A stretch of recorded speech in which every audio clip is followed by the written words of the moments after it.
we can talk about the next subject, which is Chadalicious William Gable. He came out there. He's supposed to be shot in the head, potentially dead. He said, I'm unkillable. God damn it. You can't kill me. And then he went out there and had a match. Not only did he have a match with a head injury, he said, it's not a bullet injury, I guess. He said, I was bludgeoned. So blunt weapon, maybe a hammer, something like that. He got hit with that. And he was okay with the smallest bit of scar on his face. Like, okay, bro, the blood was insane. But we got that little scar. What's going on there? A lot of things to talk about the Wyatt 6 angle, but let's continue on with what happened in this match. Basically, there was two other big guys, Braun Strowman and Bronson Reed. And Chad Gable somehow survived and won the match to go ahead and go to Money in the Bank. It's good because we get to see him now in real life, at least me for the first time. But after the match, we had the Wyatt 6, more specifically, the Sister Abigail or... Hold on, wait, before we get to them, kiddo, Mr. Valentine, I got some stuff to say about Mr. Chad Gable because WWE messed this up. They messed it up. Okay. Last week, he was clearly shot in the head.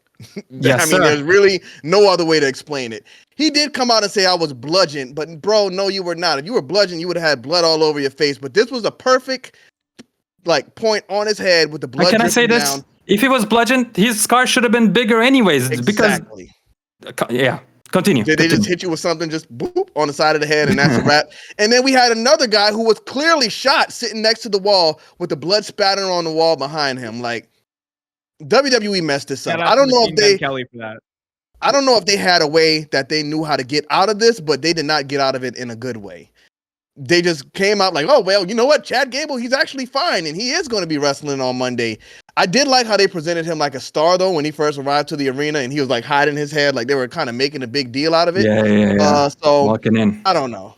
You know what? Like Vince McMahon says, wrestling fans don't remember anything. That's why I'm going to point this out, because what happened? But go ahead, after the match. Oh, yeah, Bronson Reed got pinned. Bronson Reed got pinned. Rest in peace to that young man. R.I.P. to that young man. Yeah, so we had the smoke effect. I love the smoke effects. I thought they should have used that for The Undertaker. And if he was still wrestling, they definitely would have used them because it just looked great. It looked amazing. But yeah, they gave Michael Cole a VHS and got up out of there. And we'll talk about what we saw in the VHS. It was definitely one of the biggest nights. But I like what you talked about, Kenny. So, Omer, I want to start with you. Like, what do you think about this Wyatt 6 angle? More specifically, like how the WWE is handling this. Do you think they're not giving it the importance that it deserves? Or do you think this is right now like good, apropos? I just want to quickly go back to the Chad Gable thing because we got to talk about this a little bit more, guys. Okay, WWE had the opportunity tonight to do something historic that would not only go down in the annals of wrestling history, but make Chad Gable into an all-time level star. Chad Gable could have become the first ever wrestler to come back and win a match after being shot in the head. Dude. I know that sounds crazy. But guys, remember this. It's pro wrestling. Mae Young gave birth to a hand, all right? It'd be like that. Greatest era in WWE history, by the way. Best era in wrestling history. But in all seriousness, right? Like, as campy and as weird as it sounds, right? Like, you get it, it's a flesh wound, all that. You could write it off in a few different ways. But for me, and maybe it's just me and the expectations I built up to myself, the thought of Chad Gable coming out for the next 5, 6, 7 years and kind of doing a little bit of spin of the old Kurt Angle, I want a gold medal with a broken freaking neck. I want a match after being shot in the freaking head. That would have been epic. I think it would have elevated Chad Gable even more to the fact that he won tonight. Being like, yeah, it's a flesh wound, but I got shot in the head and I came back. I'm ready, willing, and Gable. But they fumbled it. And the bludgeoning, I agree, didn't even bludgeon him in the right way. It was, man, they did not sell this in the right way. It was bad. All right. Well, Brian, what do you think, man? I loved it. WWE is awesome. Not at all, buddy. You sound like AEW Mark. Nah, I think he could have sewed the wound a little bit more. Because he came out there, he was wrestling the match like nothing was wrong. So it was Right. definitely a little odd. You kind of want to see that be played out a little bit more. There was a lot more opportunities that they could have taken here in this case. So, and I think it at least to me, right?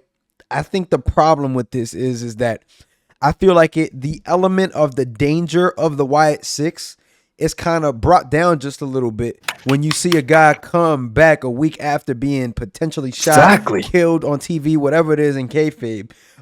It just makes him look weak. Because you're telling me this guy's fine. He comes back, wins a match, like nothing happened. Oh, yeah, I'm unkillable, this, that. That's just the way I look at it. And I feel like that's an element of danger that the Wyatt family or the Wyatt Six, they needed to really make that stronger than what it seems like now. Because it almost now seems like they had a great debut, but what was the point of it? Because the main guy that you attacked won a match tonight, like, and is acting like nothing is wrong. So that's just what it is for me. Brian, that is so damning actually when you think about it. The biggest guy that they attacked won a match. Braun Strowman, who they also attacked, was out here running people down in the main event. Yeah.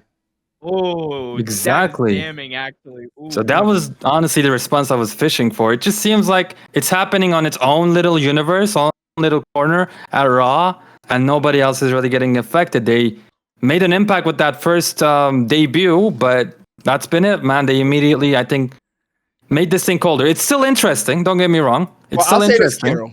Before you get away from that point, I think the problem is it's not happening in its own little universe.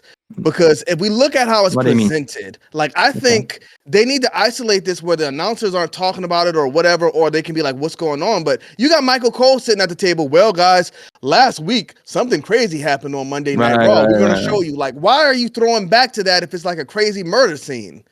Like, it should be something like the NWO was, completely separate. Like, what is going on here? Yeah. We don't even want to touch on that or talk about it. Let's try to hide it in the corner, like pretend like nothing's happening, but keep the security around to keep it in your mind. You shouldn't be throwing back showing replays.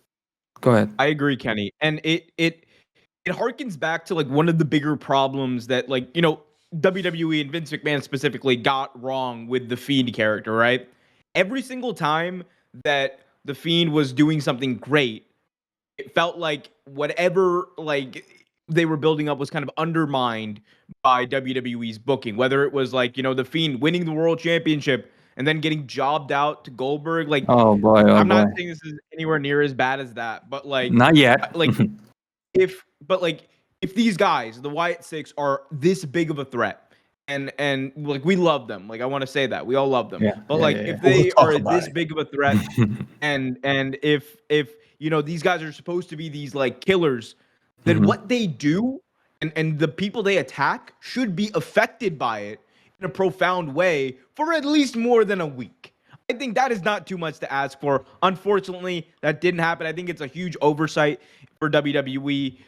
They can fix it. I hope they do, but my God, come on. Like, after that, Chad Gable wins a match, and you don't even say that he got shot. Now, you can just say it's wrestling. You can say whatever you want. Like, crazy. Yeah, he should have been passing out or something. Like, oh, he's suffering from the effects of what happened. But just nothing. Just like, I got a Band-Aid on, but I'm good. Like, what are we doing? Kenny, imagine if bro passes out on like an unconscious like Bronson Reed and gets the pin like that. Yeah, like that would have been better than what we saw, bro. I'll be honest. It feels like Creed brothers come drag him out of the ring and take him to the back. I mean, since you're building up to that, it feels like any other story. It feels like any other story now. That's the big problem. And I think you guys put it beautifully, each and every single one of you. Like, I don't think there's more to say. But Creed brothers, I want to stay on them for a little while. At least like, at least that's a little interesting. Like, obviously, it is gonna be a fun storyline, but as you were just saying, Kenny, it could have been 10 times better. And from week 2, like, we're already seeing these mistakes. What's gonna happen in month 2? You know, like, I'm afraid to kind of see it or even think about it. We saw it with Bray Wyatt. Unfortunately, we saw it with Bray Wyatt. Right. They got in their own way.